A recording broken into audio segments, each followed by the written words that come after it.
my phone never rings, which is how I prefer it. Right. And this has never happened during the recording before. So we can either keep it in. I mean, you will make the ultimate decision. Are you going to keep it in because it's gosh darn funny? I think we're going to keep it in. Or is it going to be edited out? No. My gut reaction was that I just wanted to lift it and put it back down, but that could have been rude. Yes. So I'm glad we just let it ring. Okay. And I think we're going to leave it in. Okay. Good.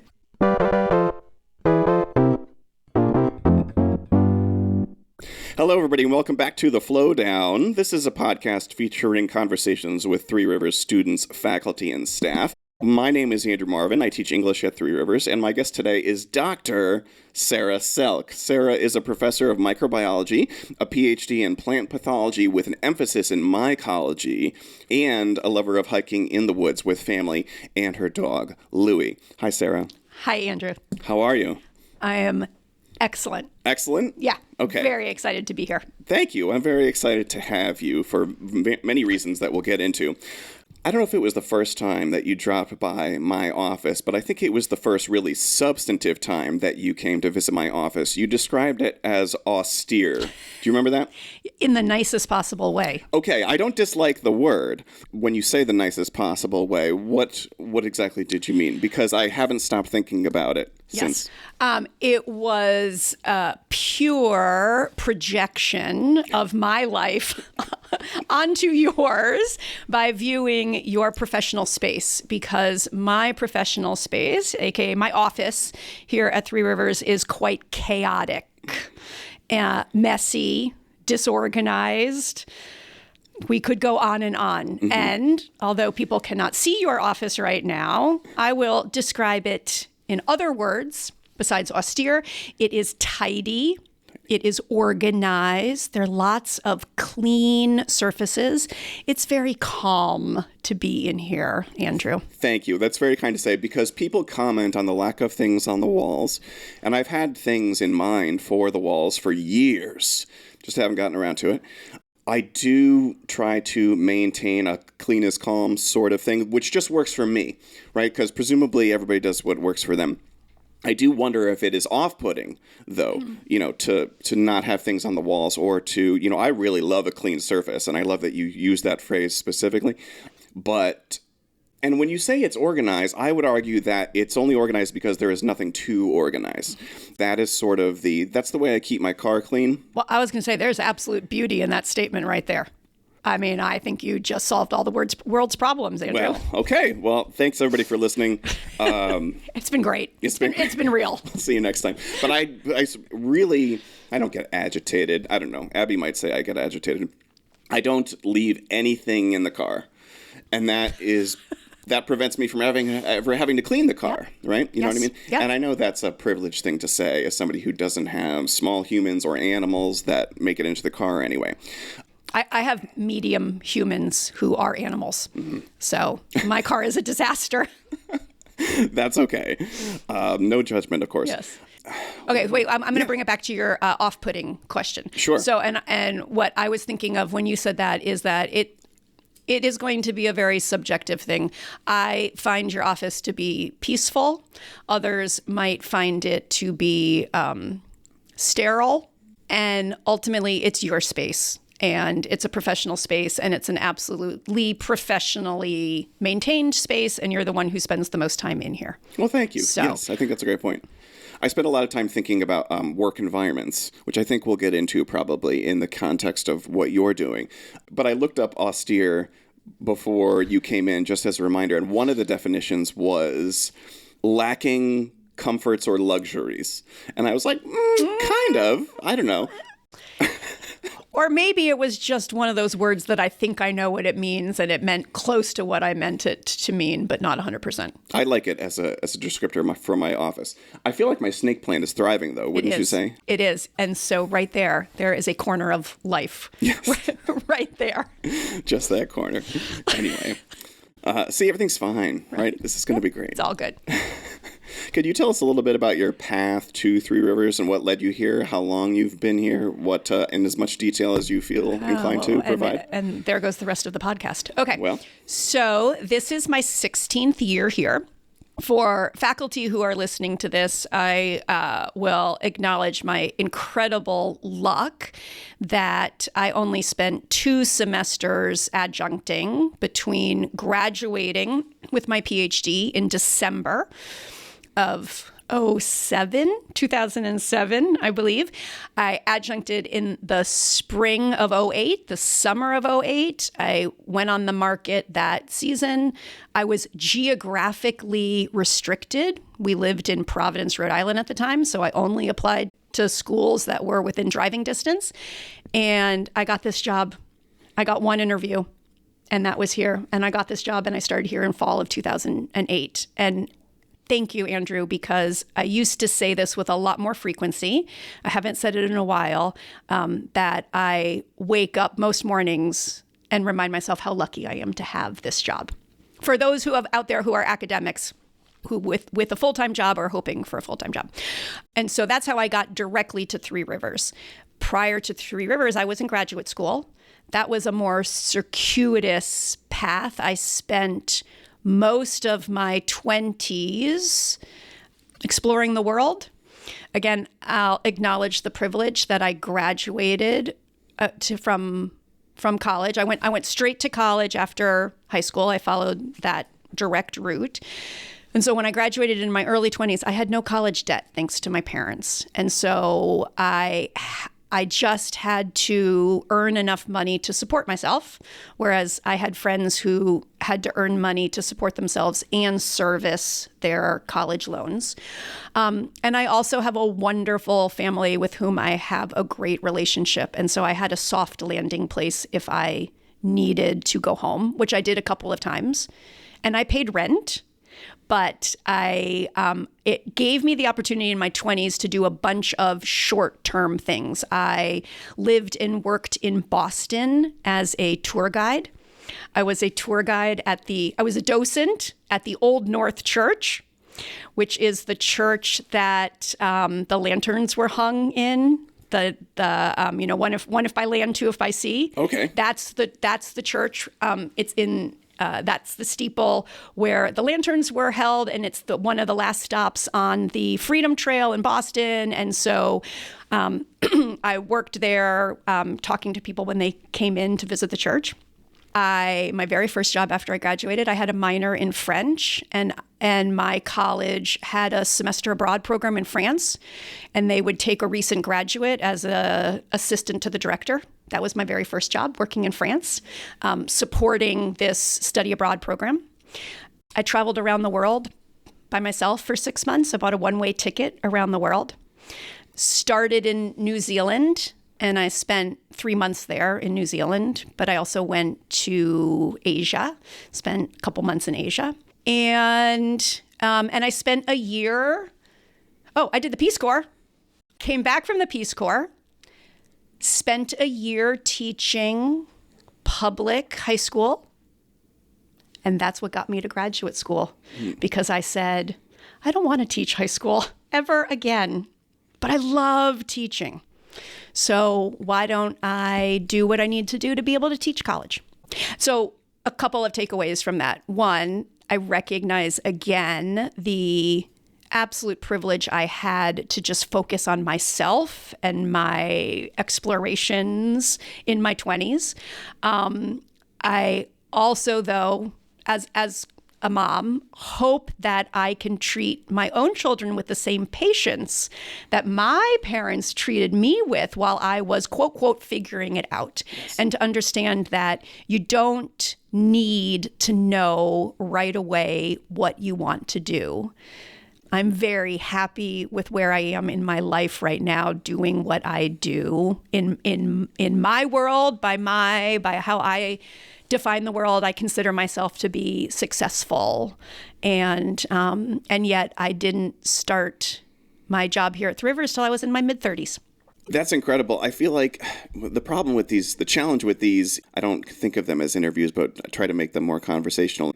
But like so many things that you just said, I would like to hear more about. The thing that jumped to mind first is how, in some ways, similar our sort of latter academic paths were in terms of leading us here to Three Rivers. Not that I have PhD experience, but I adjuncted for 2 years, but this was that adjunct interview was here, and then I moved up to full-time. I was lucky enough to move up to full-time after just 2 years of adjuncting, and have been here ever since. And I also constantly feel grateful and lucky, because the academic life seems cushy in some ways with the seasonality of it and the collegeness of it. But it is really, especially at the PhD level, you said you were geographically constrained, which everything I've heard, you have to be prepared to move wherever will interview you. Yep. And it's just really competitive because there are so few jobs, and so you must have been thrilled. What did you have the community college in mind at all, or the community college? It was and continues to be the perfect fit for me, because it turns out I don't like to do research. There's nothing like going to graduate school for 7 years and getting your PhD to realize at the end of it that that's not what you want to do. Because, Andrew, knowing what you want to do is as much knowing what you don't want to do. Yes. Can I tell you a story? Please. Okay. So I'm gonna rave about my parents again. Okay. My parents, when I was a sophomore in high school, so just starting to look at colleges. And my parents did not have a ton of money, but they did feel it was important for me to visit campuses. So our summer vacations were usually camping trips. So this must have been the summer between sophomore and junior year of high school. Our family summer vacation was a tour of Midwest colleges. So we went out, we looked at Northwestern in Chicago, Macalester and Carleton in Minnesota, Oberlin in Ohio, Kenyon College. It was like 2 to 3 weeks on the road. Did I even apply to any of those schools? One would guess no. One would guess no. I did not apply to any of those schools. And were my parents upset? We dragged the whole family out there so you could see this school and you don't even want to apply. No. They said, I'm so glad you realize that you don't want to go that far away. I was born and raised in Connecticut. That we're so glad that you realize that now, rather than getting out there your freshman year, realizing you're miserable and then having to go through a transfer process. So thank goodness we did that so that you could learn that about what you're looking for in a college. Mm-hmm.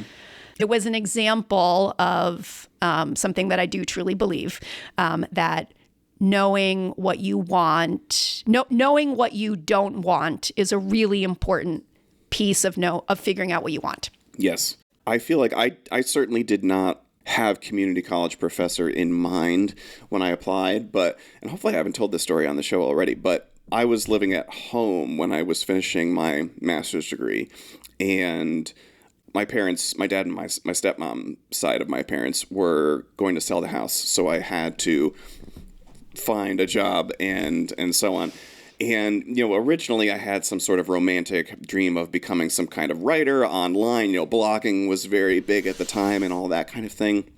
But I had a long career in the martial arts as an instructor, and so I sort of had all the teaching acumen. We'll get into this when we talk about teaching a little bit later. People can't see me, but martial arts and my eyebrows just went up because that's a whole other thing we can talk about, that we have something in common that I had no idea. See, it's like But not me. Let me just rephrase. These are my children. Oh, okay. My daughter is a junior black belt. Wow. Yeah, and my son is currently a brown belt. Mm-hmm. But anyway, I'm interrupting your story. No, that's fine. I like it when the guest interrupts. Every time we interact, which is not super frequently, despite our friendliness, right? It's not super frequently, but like every time it's just like so much complementariness that seems antithetical given the biology professor, English professor dynamic, yes, which I want to explore more later. But no, I had a lot of teaching ability, quote unquote, from my martial arts career. And so I applied to an adjunct position here on a whim. It was 45 minutes away because we were living in Rocky Hill. And I remember Marcy Birch asked me 3 questions. I know one of them was, so you don't have any experience. Why do you feel like you're qualified? And I gave whatever answer I had prepared, and she asked me a couple of other things, and then she was like, okay, here's the book. Here's an example syllabus. Semester starts in 2 weeks. Let me know if you have any questions. Let's go get your parking pass. But then as soon as I got in the classroom, it was just like, this is the whole deal. And I totally relate to that teaching centricness, because I also have no desire to do research, nor do I feel particularly well suited to the publish or perish lifestyle. And so I just feel so grateful that I get to work in an academic setting that is teaching focused and is not high school. It seems like, what are the odds? It's perfect. And so I hope our students know, and I hope the students that are listening know, that we choose to be here. We're here not because we failed to get some other type of job, but that we choose to be here. Yes. I think I have the best job on earth. I know, me too. And people ask me periodically, are you going to go for your PhD? And I do. I'm sure I've said before that I do like the romanticism of it, and I do miss being a student. I feel like I could write a great essay now. But at the same time, like you said, do I want another 5 to 7 years of schooling for a degree that I don't literally need to get to where I want to be, which I'm already there, Right. Yep. We're living the dream. We are. It's true. Microbiology. Yeah. What distinguishes microbiology as a subset of the larger biology umbrella? Okay. Oh, I love the word, the fact that you use the word larger, because microbiology is the study of all things micro, meaning you cannot see them with the naked eye, cannot see them without using a microscope. So we study all things super, super tiny. The tiniest thing that we study are viruses, which cannot even be seen with a microscope. What probably people who are listening think of as a microscope, a compound light microscope. You can see viruses with electron microscopes that cost millions of dollars. We study bacteria. That's what we spend a lot of time studying. And then we study unicellular organisms they're not bacteria. They are a type of cell that has a nucleus. It has all those organelles that you learned about. I hope everybody listening to this learned about at some point in middle school or high school. So eukaryotic cells. So we study some of those organisms like algae, molds, protozoa, the phytoplankton, the zooplankton, all the little things that life would not exist on Earth as we know it today if not for all of these little things. So is that what draws you to the microbiology path? Or what draws one to microbiology as opposed to some other kind of biology? I'm thinking, because there are a couple of different ways to answer that. I could talk about my graduate school work, which definitely I studied bacteria and viruses and fungi there. But when I started here at Three Rivers in 2008, I was not teaching microbiology. I was teaching general biology. Cellular biology, because that's what the job opening was, and I was qualified to teach that. I started teaching microbiology here maybe now 8-10 years ago because the person who was teaching it retired. And I moved over to it because I was at the time the best qualified person to teach it. And it turns out that I do love teaching it because I do feel that I get to do a big reveal for the students over the course of the semester, because most students come in with if we kind of think about a spectrum of good to bad, good to evil,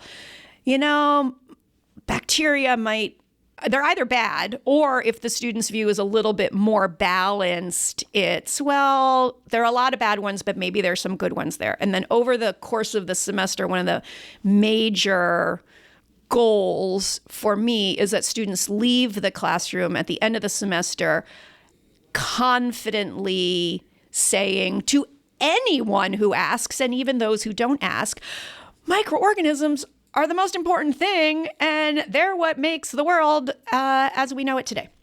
So it's fun because it's a great reveal. Mm-hmm. I like the idea that I can maybe influence the way my students see the world. Yes. Do you feel the same way, Andrew?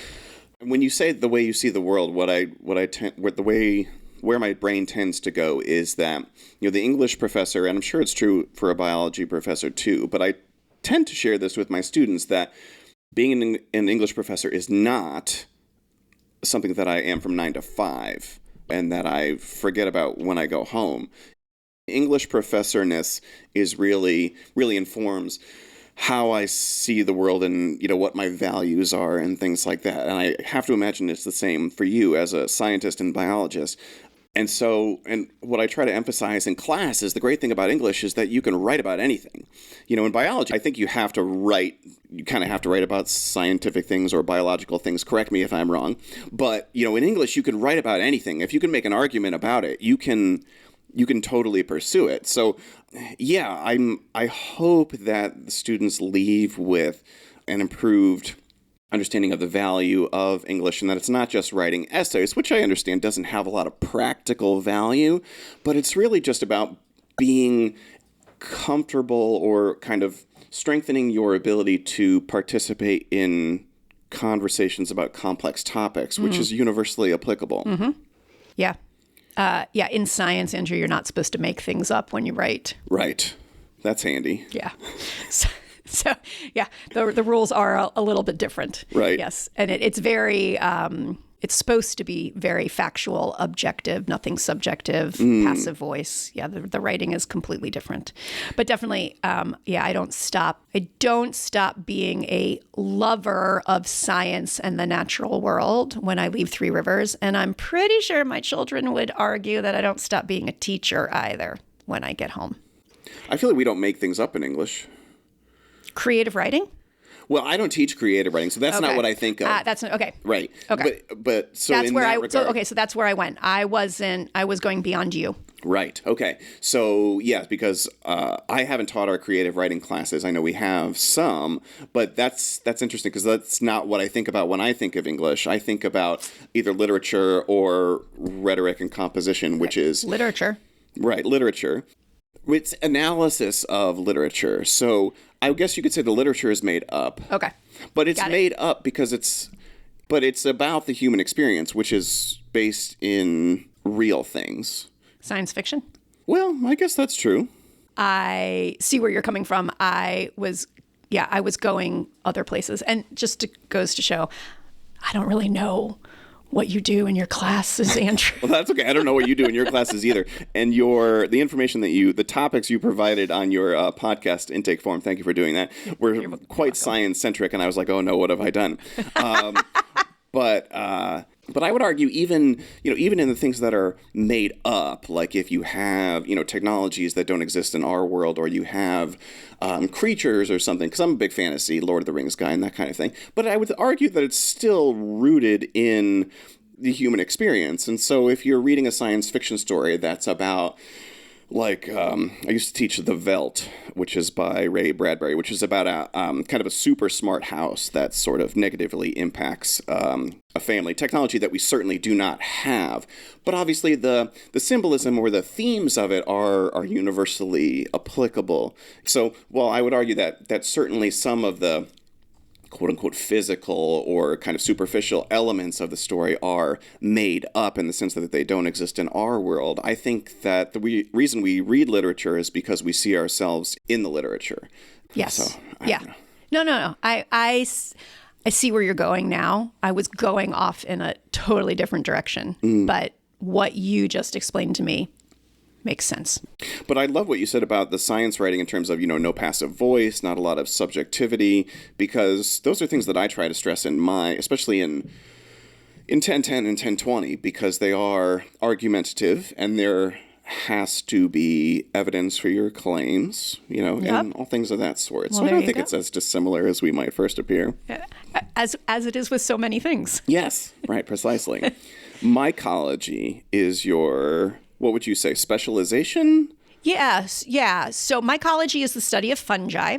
You say fungi. I say fungi. You can say fungi if you want. Is that the other pronunciation you were going for? Oh, I don't know. I'm sure there are alternate pronunciations. I think as long as somebody can understand what you mean, it's probably fine. Fungi. Yeah, I say fungi. I say fungi. So fungi are a group of organisms that are their own standalone group. They're not plants. They're not animals. But you don't, at a large university, you don't have a department of mycology. Like you have a department of botany or you have a department of zoology. And so mycologists, people who study fungi at a university, are found usually in one of two places. They're found in the Department of Botany because a long time ago, people thought that fungi were plants. And then once people realized that they weren't plants, well, they didn't really have another place to put them. So mycologists stayed associated with departments of botany. Or mycologists are found in a department of plant pathology. Plant pathologists study the diseases that make plants sick. And we could talk about why that's important and why that's a thing. And it turns out that 2/3 of plant diseases are caused by fungi. And so many people who study fungi are plant pathologists. And if you are a mycologist who doesn't study a plant pathogen, but studies morels, then you can easily be housed in that department. And that's what it turns out. My advisor was in the Department of Plant Pathology, but he didn't work on plant pathogens. He worked on just sort of fungi that you would find in the woods.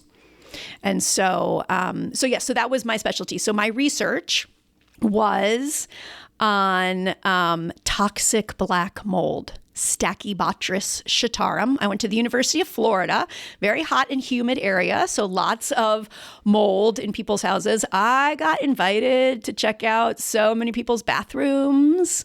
It was a real great party opener. What do? I study fungi. Oh, well, you want to come check out my bathroom?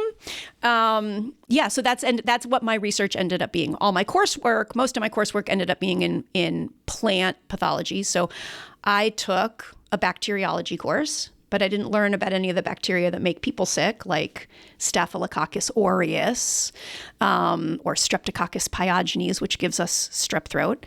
I learned about Erwinia amylivoria, which causes fire blight of apples. And I studied viruses that make plants sick. And yeah. So anyway, that's why I say that my focus was mycology. So when you say fungi, would it be reductive to, say, AKA mushrooms? Because you're talking about molds as well. Yes. So mushrooms are just one category. Okay. All mushrooms are fungi, but not all fungi are mushrooms. Yes. Like similes and metaphors. Yes. Yeah. And I did not study a mushroom. The mold that I studied would never form a mushroom. A mushroom is a reproductive structure. So fungi primarily live in the soil, and when it's time for them to reproduce, they need to get their spores, their little babies, their little baby fungi. They need to get them up out of the soil so that they can be disseminated, usually by wind or maybe by rain. And so they form these structures above ground. So it's analogous to a flower, right? A flower or a fruit. That's why we call them fruiting bodies. So they're the reproductive parts. Cool. Yeah. So were you drawn to mycology because of the love for plants and wanting to study the things that harm plants? It's a story. Can I tell it? Can I tell you? Yeah, we got time. Okay. So the story goes that I came back from the Peace Corps. Yes. I was in the Kingdom of Tonga in the South Pacific. I was down there for about 2.5 years. Wow. Yep. It was awesome. Club Med Peace Corps. I taught English and biology at a high school.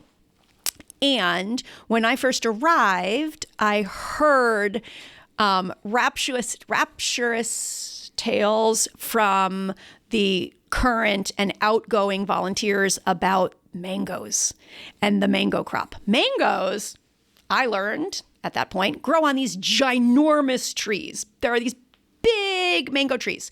And once a year, they are covered with mango fruit. And oh my gosh, it's just the best thing ever. And I was so excited to eat mango from the mango tree that was right in front of my house. but they have kind of an alternating year where they'll do a really good year and then the next year is not so good. So my first year was a not so good year.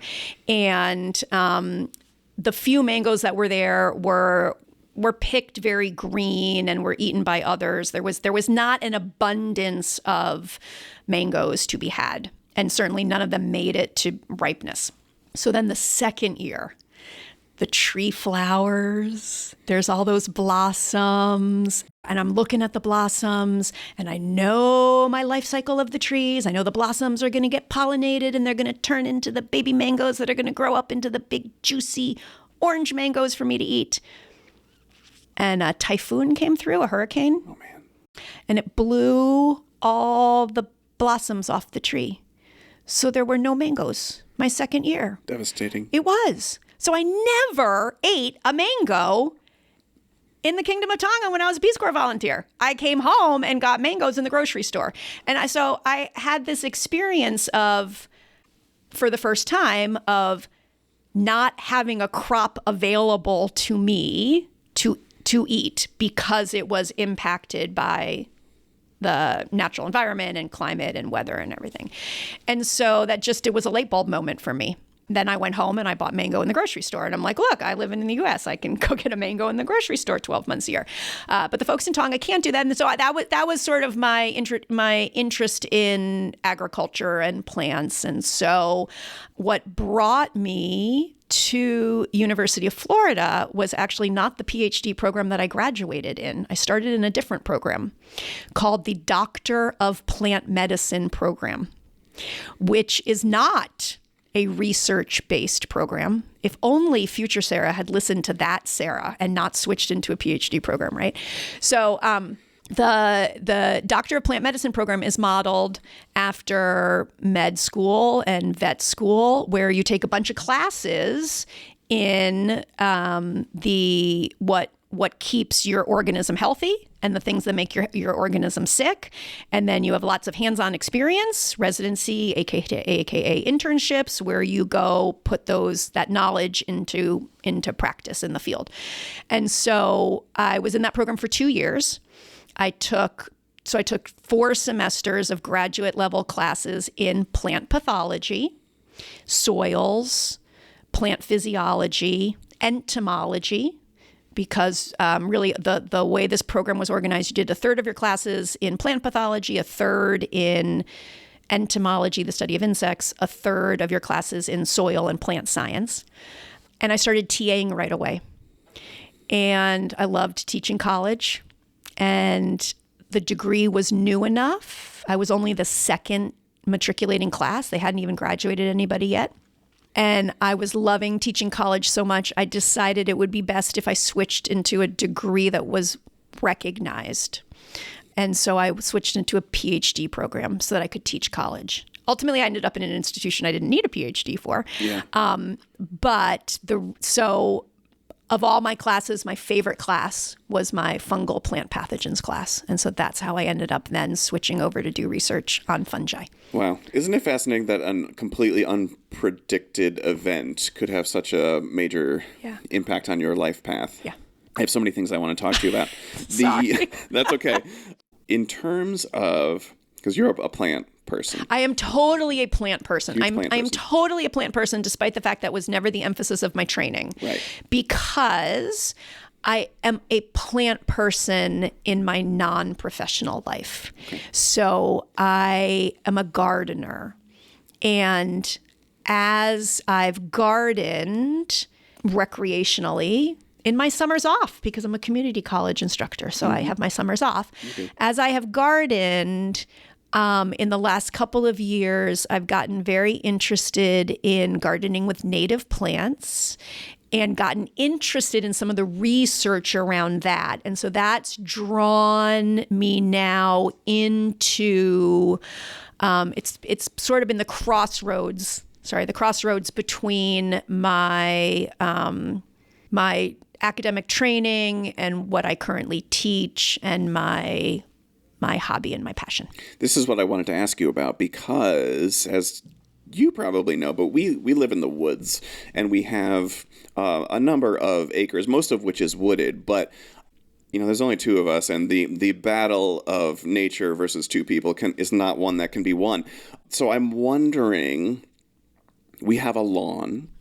What is wrong with one's lawn, and how can is there something wrong with having a lawn? Because people think beautiful green grass lawn. Is there a problem with that? Is there something we should strive for that is not only better for the environment, but also maybe less work than having to mow every 4 to 10 days? Right. So I'm gonna answer that question. I'm gonna say before I answer that question though. So there's a movement called No Mow May. No Mow May it's actually not for the health of the lawn. It's for the pollinators. They're just emerging. Then the idea is let them have a habitat to fully emerge in May, and then they'll be up and out of the lawn, and you can mow in June. But so we did that last year, and then but we're lazy gardeners. And so No Mow May turned into just leave it June and just leave it July. So, yes. So the question about lawns. Andrew, do you know the genesis of lawns? Do you know when lawns became part of landscapes? No. So it started in Europe, and hundreds of years ago, lawns were planted by nobility, by rich landholders to show their wealth, because the fact that they did not have to put every piece of their land into food production showed how rich they were. So it was a visual representation of wealth. From that, lots of recreational events have developed. So golf, I believe, began in Scotland. Mm-hmm. And so we have a lot of recreational activities that one can do on a lawn now.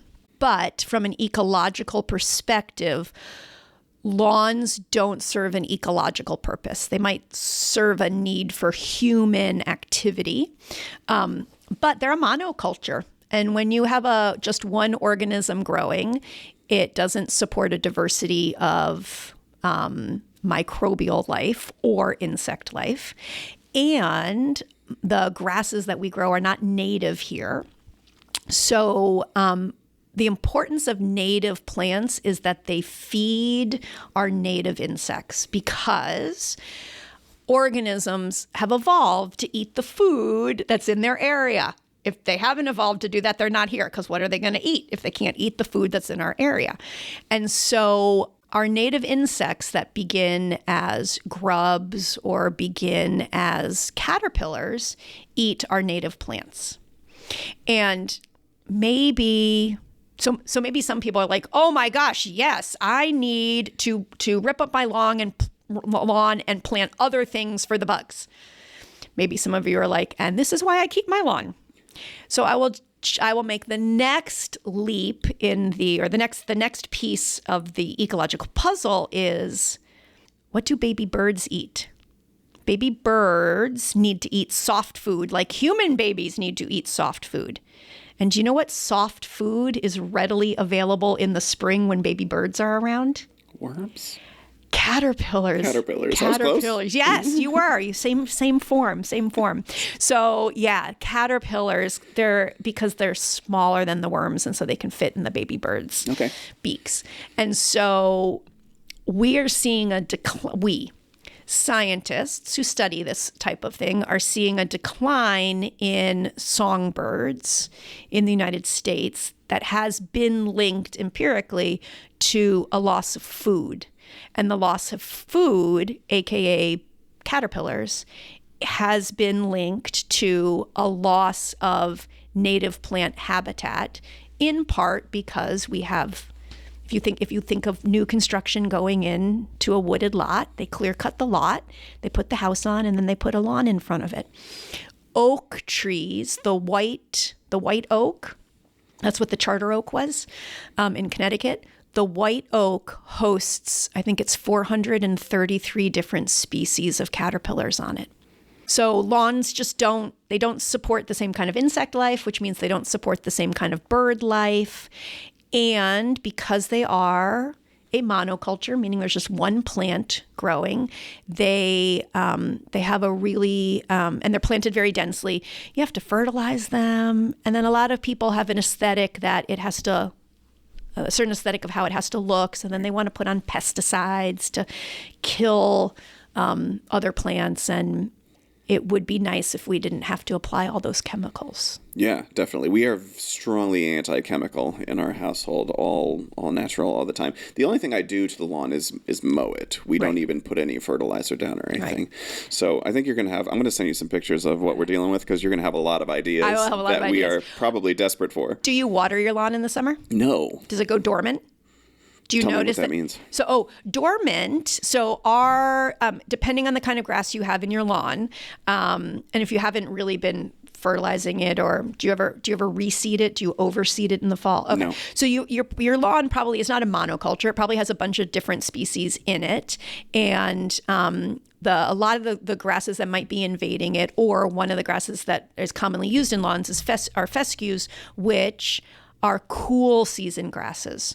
So they green up in the spring. You get that big green flush. It grows really fast. You're like, no, I have final exams right now. I have essays to grade. I can't mow the lawn right now. And then it gets really hot and dry in the summer, and it mostly gets hot, and they stop growing and they turn brown. And that's when you're like, woohoo, don't have to mow. Yeah. Some people don't like that. Their lawn is brown. They're not a fan of that. But that's just the natural cycle. So they go dormant. They stop growing. They're not dead. And then in the fall, when the weather cools down, you get a whole nother flush of green growth. And so people who want a green, grassy lawn all summer long, they have to irrigate in the summer, which is a whole nother issue with regards to water use. Right. Wow. My dad, they actually just sold their house because my dad retired at the end of in September, and so they have downsized to a condo. But he had an immaculate lawn, but he was working on it constantly to keep it that way. Yeah. I actually, in thinking about preparing for this conversation, I realized that I actually do have some interaction with science students because I teach technical writing pretty regularly. And technical writing tends to get more STEM students than I typically see in 1010 or 1020. And one of the things that the STEM students write about some degree of frequency is women in the sciences. Oh. As one, what has your experience been like? Is it something you think about regularly? Is it something you talk to your students about with? So I teach microbiology. Do you think I have an equal ratio of male and female identifying students in my class, or do you think I have more of one than the other? I don't know what I would say, because I think our if you think about the entire population of the college, I think we do have more female students than males. But I don't know if I could say, is it more women than? Vast majority. Sometimes the entire section is women, and if I have men, it's never out of I have 16 students in a section. It's never more than, say, 3. Wow. And that is because microbiology is a required course for the nursing program here. And the nursing program has more women in it than men. Although in the 16 years I've been here, I've definitely seen more and more men in the nursing program. And so no, I don't think about underrepresentation of women in the sciences when I'm looking at the students that I'm teaching. If I'm looking towards current research, there is a lot of, I think, of all of the sciences, the gender imbalance is the least in biology. Maybe, I don't know if it's seen as an easier, air quotes here, easier science than chemistry, physics, and then the physical sciences. But there's always been more women in biology than some of the other sciences. And where I've been lucky that I never faced anything major, consequential that I remember during my training. But I'll also say I didn't do a postdoc, and so I didn't work in somebody's lab after I graduated with my PhD, where I was expected to churn out a whole bunch of research. I left that path because I moved directly into teaching. So where I do think about it, I'm going to back up. I'm going to say one more thing. That's not to say that women don't face struggles in the sciences. It's not to say that it's not a real thing. It's also not to say that I didn't experience things that I just didn't recognize at the time. Of course, yeah. And there's also, I mean, it's definitely known, especially you get more women starting graduate school than graduate, or that's not, do you know what, there's a higher dropout rate. You know, if you kind of look at if you look at the pipeline, you see more women entering the STEM pipeline who then ultimately graduate with a PhD or go on to do a postdoctoral work, or I'm not negating any of that. But now to go back to where I think about it the most is microbiology is a recent field. We needed the discovery of the microscope. And so really the major discoveries that we talk about in microbiology that makes up the fundamentals of the content, the things that we do in lab, that sort of thing, it's really been around 175 years. And so we can do a history lesson. It's all within a time when we were keeping track of things and communicating about things and having written records of things. But the written record and those who got the recognition and those who were named and their contributions recorded were men. And so I tried to go back and bring in women who made contributions in the field of microbiology, and that's becoming easier and easier to do so. And there were even way back in the beginning. It was the wife of a scientist who made the suggestion to add the chemical agar. It's a carbohydrate. To add agar to growth medium for bacteria and fungi. And so Petri dishes that have that layer of gelatin in it, it was a woman who came up with the recipe that is used as the basic growth medium recipe for all culturing of microorganisms. Wow. I know. Yay, women. I know. I didn't know that. Yeah. That's great. Yeah, it's super cool. Fanny Hess. Her name was Fanny Hess. And it was because she had Asian neighbors. This was in the 1800s, somewhere in the 1860s to 1880s, I'm going to guess. And if people are Googling it right now and I'm wrong, I'm sorry. Hess, Hesse. Her neighbor was of Asian descent and used agarose as a thickening agent, the way we might use cornstarch or flour. Okay. And so that's how she learned of its thickening properties. And anyway, the rest is history. Well, there you go. Yeah. You learn something new every day. That's true. You're on sabbatical right now. I am. You don't have to. You can disclose as much as what you're working on as you'd like. But what I'm particularly interested in, how that has changed your lifestyle for this semester. Yeah. So, first of all, what is a sabbatical for those that don't know? A sabbatical is a benefit that is awarded to faculty when they've been here a certain number of years. So you have to have been here, I believe, 6 years to apply. And you can apply for for one semester, half the academic year or the full academic year. And if you just go for the one semester, you earn your normal salary. So I am being paid my normal salary this semester, but I'm not teaching.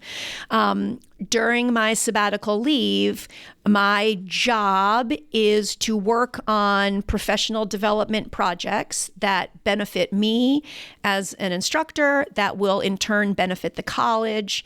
It's meant to be a productive time, but also a time of kind of renewal and rejuvenation. Because I think just like students' least favorite activities least favorite activity in my class is taking a test.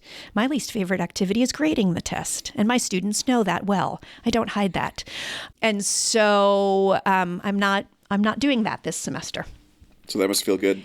Yeah, I don't miss the grading at all. I miss the students, Yes. and so my particular project, I am a student myself this semester. I am taking 2 different classes, both of which relate to plants.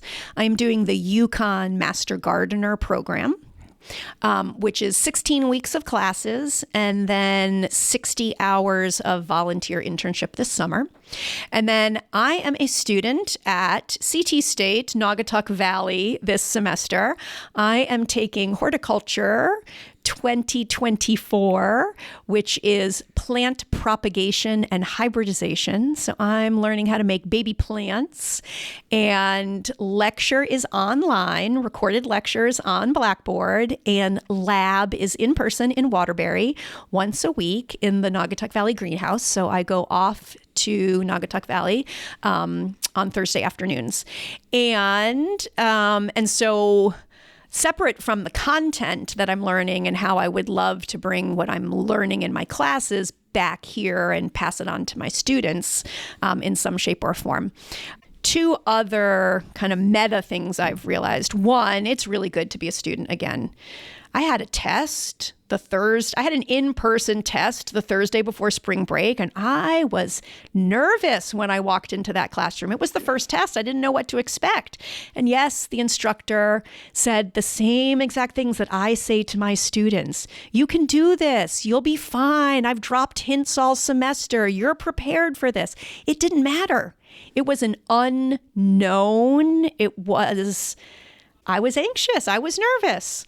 And so to be reminded of that feeling that my students have and that they tell me that they have, and that I don't think I'd grown entirely dismissive of, but I think my words to my students had become a little automatic, a little rote. Yeah.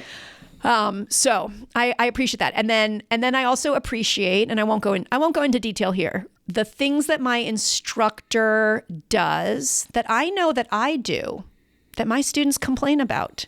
And that now that I'm experiencing them as a student, I know why my students complain about them. And so I'm coming back with a short list of improvements I definitely want to make.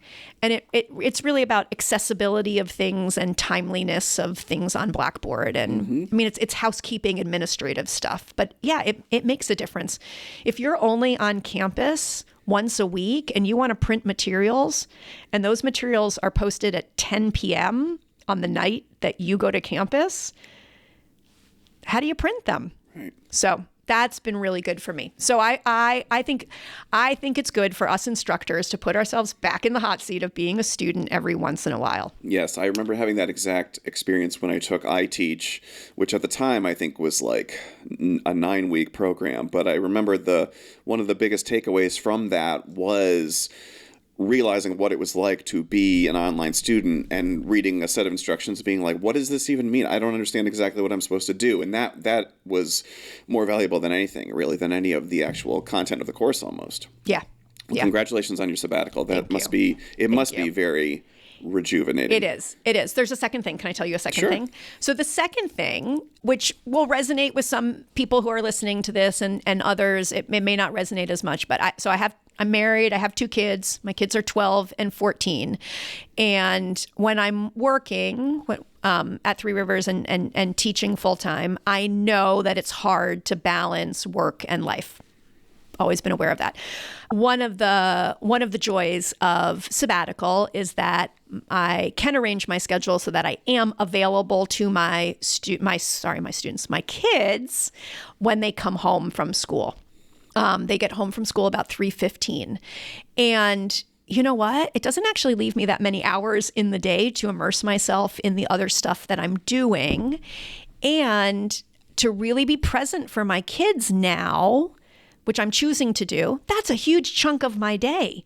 I get up and I'm doing stuff with my kids until they leave at 8:30, and then they're back at 3:15, and I'm doing stuff with them until we all go to bed, because now they're big enough they kind of go to bed when we go to bed.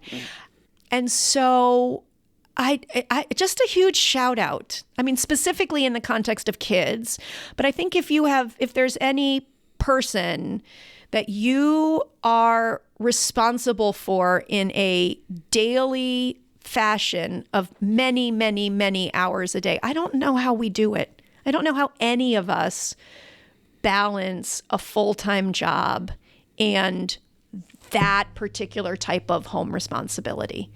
Because I am still exhausted. Mm-hmm. And my days are still very much taken up with other stuff.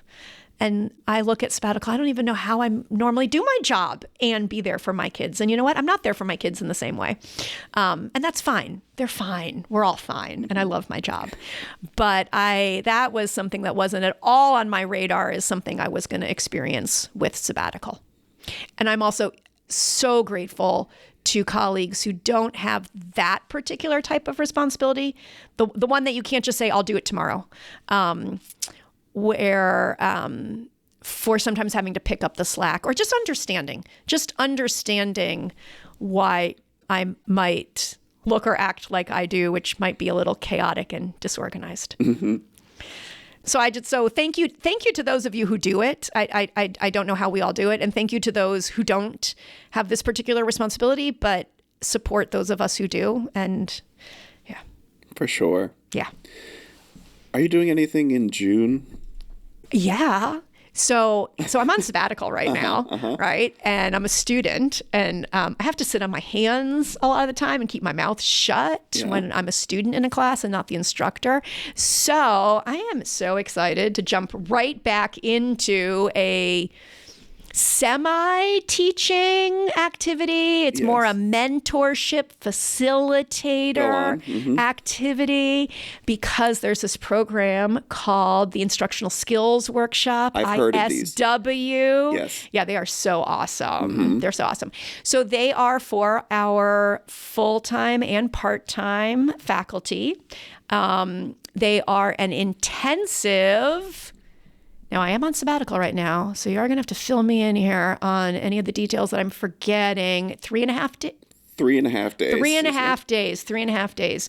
A half day and then 3 full days of up to 5 participants and 2 facilitators. So you don't have to do that by yourself. I don't have to do that by myself. That's good. I'm doing it with somebody else. Okay, I have this most amazing co-facilitator that I am doing this with in June, because I'm so excited to come back and do it. Yes. Yeah. Who would that be, Andrew? I think it's me. That's you. We're doing our second ISW. We did our first one last year. And it was so good. I was going to say, I think it went really well, which was very exciting, because we told the participants that while we had been friendly colleagues for a number of years, that was the first thing that we had ever really collaborated on. Yes. And it was a doozy of a thing to pick. It is very intensive. It's intensive and intense. Those have different meanings. Yes. Yes. And the office space analogy, I think, is applicable to many parts of our lives, work, how we approach things, and somehow they did not clash. They complemented. No, they were completely complementary. Yeah. And your attention to detail, I feel like, surpassed even my attention to detail. And I was like, this is incredible. Oh, so, thank you. I'm really looking forward to it. Yeah. What exactly happens? Why would somebody want to sign up for such a workshop? Because you come out such a good teacher. Okay. because it is an opportunity for you to actually put theory into practice, because during the workshop, you will have the opportunity to practice some of the things that we talk about. It's also a very safe environment with equally dedicated colleagues who are there because they want to better their teaching. How would you say what would you say you get out of it?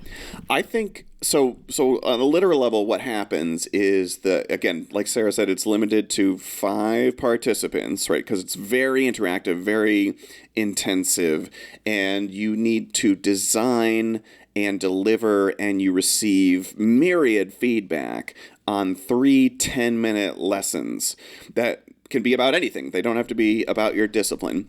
And so there's a whole feedback cycle, and we'll show you how to do it and everything. But you get, really explicit, direct, that is, feedback on your teaching from your peers in a super respectful, comfortable, risk-free environment. And so you get to literally hear from your peers about, I loved it when you did this, or you really kept my attention during this part of the lesson, or I was a little bit lost when we did this part. And it really, the value of it for me, because we both have gone through ISWs as participants. Yep. And then went on to learn how to facilitate them. So we've been through it, and we know how intense and frightening in some ways, but also immensely rewarding it can be.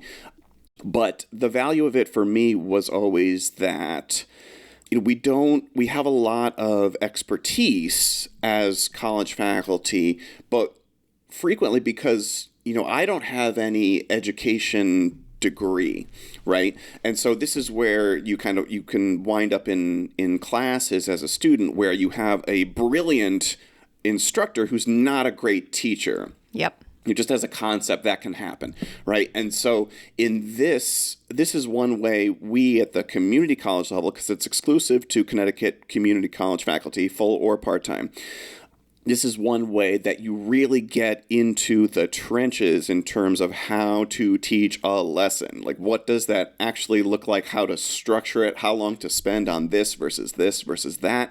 And that's really the most invaluable thing for me.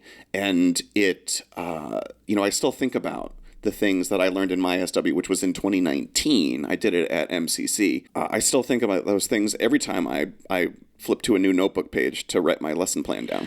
I still think about some of the lesson topics that were particularly memorable. So, and this is either the one that I participated in or the ones that I facilitated. I think I've facilitated 4. I think this will be my 5th one that I facilitated.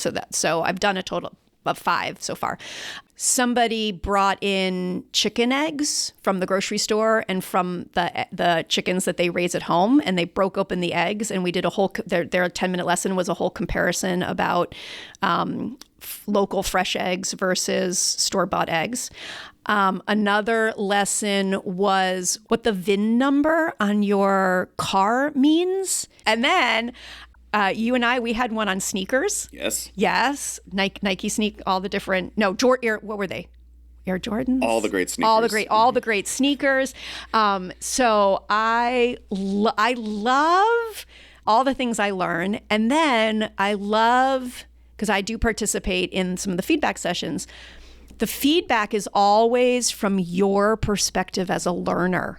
It's a really good opportunity for any of us faculty, like you and I have already been talking about, to get back into the learner seat, because it's always, as a learner, this worked for me when you did that. Right. Yeah, and they're fun, they're Yes. supportive.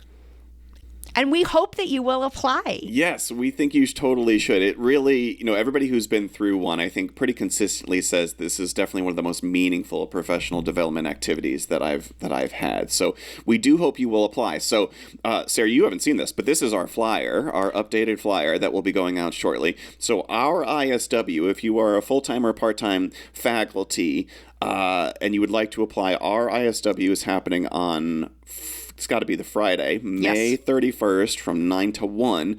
And then there's going to be 3 days, June 3rd, 4th, and 5th from 9 to 4 on the Three Rivers campus. And our application, by the time this episode of the show goes up, the application link will be live, which is bit.ly/ all caps ISWTR for Three Rivers. And I think we're going to have those applications open until probably the beginning of May, a few weeks out of the workshop. So we do hope you will apply. Yes, we do. Sarah, I'm so grateful that you took the time to be here. I feel like I have seen you you, despite being on sabbatical, I feel like I've seen you more on campus, which is delightful. I always try to end the show with a recommendation in terms of something that you, parting words for the people that are listening in terms of something you think they should check out, or a piece of advice, or a mindset, something you feel like they should do. Could be really anything. So I think you should go outside for a walk. I think you should go outside for a walk right now. It's a beautiful time of the year. And one of the things I love in Connecticut are the cycle of seasons that we have. And we are in this season of rebirth of the plants. But really, any time of year is a good time of year to go out for a walk. It is good physical exercise. It's good for your mind. There is plenty of research out there about how walking in natural areas does wonderful things for both your mental and physical health. And if you want to walk on campus, you can do one of the walk and talks with Alexa, which are, I believe, Thursdays. I don't know how often they are. Thursdays, 1:00. So that would be my one advice. In addition to, of course, apply for the instructional skills workshop. And while you're at it, you can apply for the Peace Corps. 3.5 days, 2 years plus 3 months training. Just some ideas of things to do if you got some free time coming up. Yeah, depending on what you want to aim for. Yeah. There you go.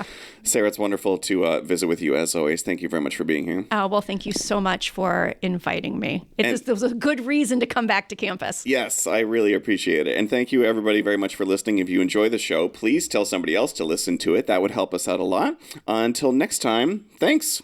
Thank you.